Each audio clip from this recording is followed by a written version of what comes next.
it'll just eat those tanks from the inside out. So you got to be real careful about them and make sure that they haven't been exposed to anything like that. Mike, pick it up. WQIV271 in the group. Mark. Hey, good morning, Hank. Yeah, me too. I'm on the base here. I heard Mark in there. Jumped in to say howdy back to him. So, yeah, yesterday I got that new carburetor on my weed eater. So, it took a lot of priming. Eventually, it finally fired up and kept running, and I went around and cleaned up my yard. And I started working on the chainsaw. I got a rebuild kit for that carburetor, and found out that all my fuel lines are broken. So I ordered a roll of that tubing, so when that comes in I can finish fixing the chainsaw and take care of some of the stuff around the yard here too. Salvador. Yeah, I'm kind of upset at myself. What'd you break this time? Well, I went to hook up my linear, 2 days ago, and for some reason I didn't realize something was wrong with the linear, and it, I don't know if it toasted my transmitter or what on my Mirage MX 36 HP CD radio. Like, you son of a...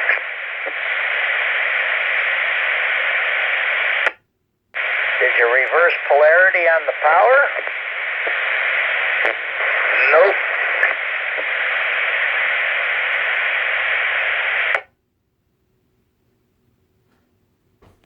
I could think of is a high SWR. What could it be, Mark? What I was thinking is maybe his SWR was off and he got too much feedback down the line. But the only thing I can think of, unless the transmit receiver relay inside the linear went south on him and didn't kick out.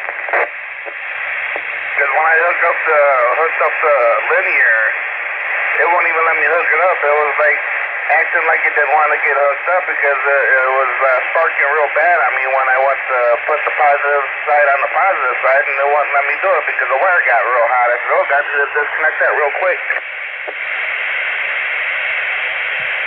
Sounds like you got something shorted inside the amplifier then. So I got, let's see, 3 radios for Jim to get fixed as soon as he gets better.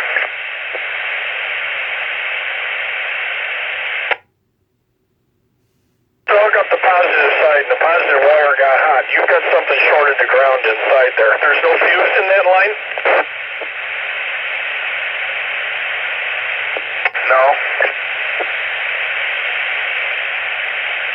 Well, that's the first mistake. You never want to run anything unfused. You'll end up with a fire in your car if you do something like that. But, just about the only thing I can figure is maybe the power lead coming in where it goes into the chassis. Maybe it's frayed a little bit and it's shorted to the ground or something like that. But you've definitely got a short in there. Do you have a voltometer at the house? I wanted them, but I got everything disconnected, so yeah, it wasn't in my car that happened. It was in my base here. It's fine, but what I would do is I would start with the voltometer and try to find out where that short's at. I have 4. Something very, very simple. There's a plastic grommet that goes around the power cable. It's either plastic or rubber. Goes around the power cable where it goes through the side of the casing and goes in to hook up to the radio.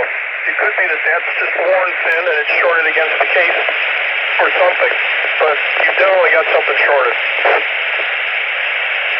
I took the linear apart the other day, and I don't know if it's because of the pills, it looks like there's several cracks in it, so I don't know, because of the wear and tear.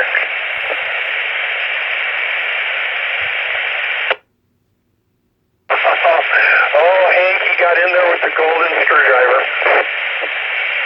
I didn't do anything, though. I was just looking.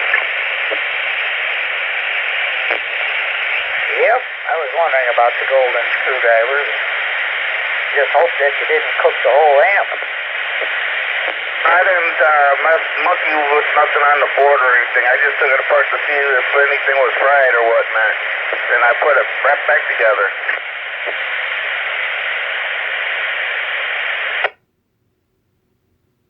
I don't know anybody that works on amps anymore. Well, I do, but he's got to get better. Not that familiar with anybody that works on them that much anymore either. I mean, if I had one of my own, I'd probably get the schematic out and start looking at it. But, you know, I mean, this is where you improve on your technical knowledge, Mikey. Get your voltmeter out, get a schematic out, and just start at the end of that wire and start coming backwards and find out where that short's at.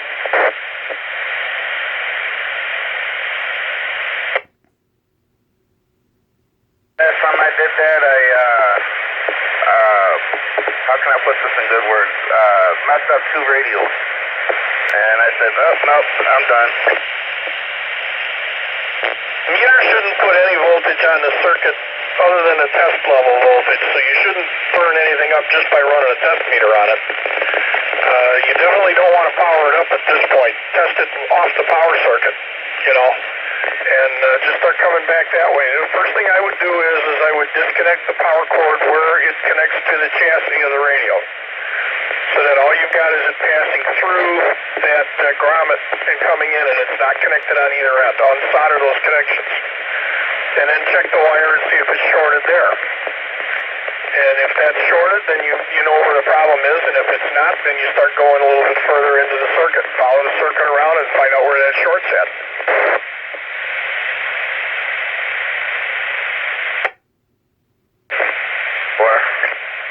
For obvious stuff on the circuit board, like big blobs of solder that shouldn't be there, you know.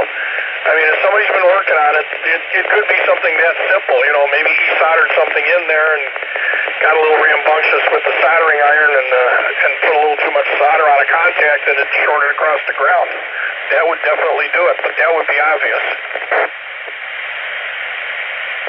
Nah, some more.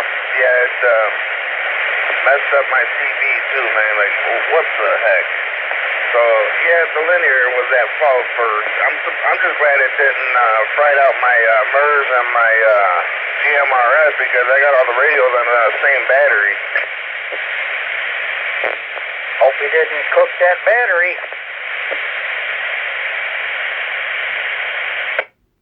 I didn't cook it. If I cooked it, I wouldn't be talking right now. Okay. By the way, how are you charging that battery? Battery charger.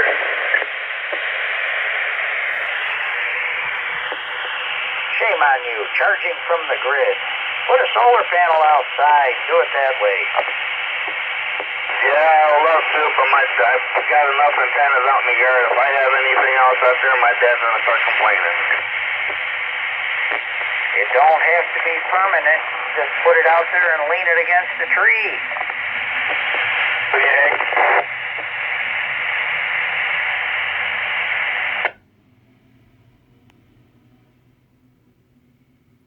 I always tell them just put it up in the window. It doesn't have to go outside. As long as it's got exposure to the sun, that's all it needs. Go ahead, Hank, pick it up. Yeah, I do that on the back window of my kitchen. Set a panel up right inside the back window and it faces straight south. There you go.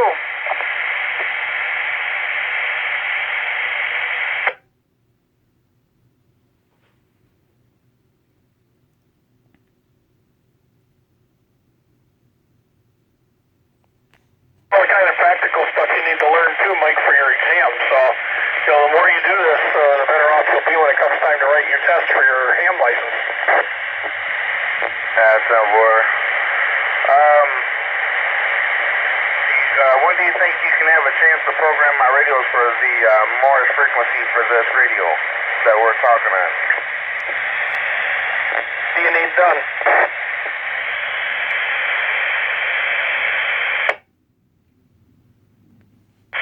Thought you already had that in there. No, I don't have the Morse frequency in my GMRS radios. need to have done? 1, 2, probably just 2. If you can give me the frequency, I can program the Kenwood handheld. I don't know. 62700, 94.8 PL. 7 PL. Maybe it's a 97 PL. Yeah, it's a 97 PL for the Coal City machine. Not for the Coal City, Morris. That's the same one. That's the one we're talking about. 462-700, 5 megahertz offset. So the transmit frequency will be 467-700 and a 97.0 PL. Don't have a pen with me right now. Yep, we're talking about Eddie's repeater.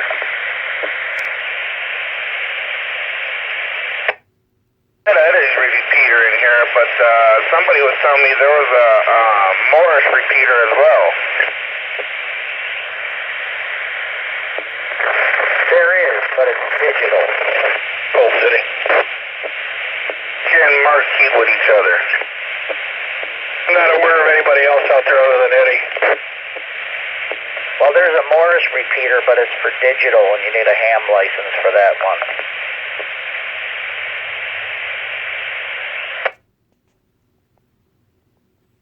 Okay, because I was talking to a truck driver, I think sometime last month, and he said, yeah, there's a frequency for Morris. Well, break out your scanner and search it.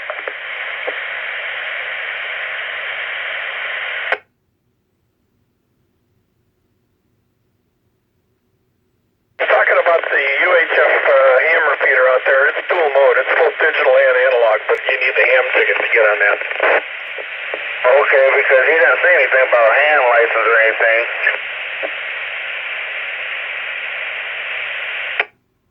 Believe it or not, it's just the same location that any GMRS machine is at. Yeah, for him.